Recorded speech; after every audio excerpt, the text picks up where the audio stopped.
కల్కి 2898 ఏడీ సినిమాతో pan India స్థాయిలో నాగ్ అశ్విన్ సత్తా చాటారు. సుకుమార్ లాంటి దర్శకులకు ధీటైన దర్శకుడు అంటూ ప్రశంసలు కూడా అందుకున్నారు. కల్కి పార్ట్ 2 కోసం యావత్ దేశం ఎదురు చూస్తుంది.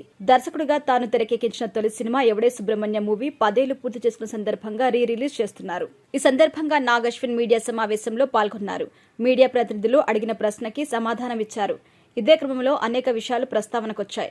కల్కి చిత్రం గురించి కూడా మీడియా ప్రతినిధులు ప్రశ్నించారు. కల్కి సెకండ్ పార్ట్ లో ఎక్కువగా భైరవ, కర్ణ పాత్రల గురించే ఉంటుంది అని నాగ్ అశ్విన్ తెలిపారు. ఇక ఇటీవల నాగ్ అశ్విన్ తెలంగాణ ప్రభుత్వానికి వ్యతిరేకంగా ఒక ట్వీట్ చేశారు. 400 ఎకరాల్లో ఐటీ పార్క్ నిర్మించేందుకు ప్రభుత్వం నిర్ణయించింది.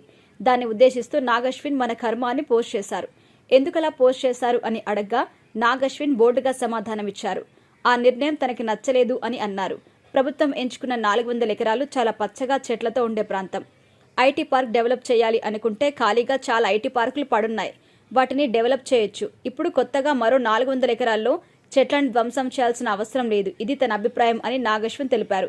నాగ్ అశ్విన్ కామెంట్స్ ప్రస్తుతం వైరల్గా మారాయి.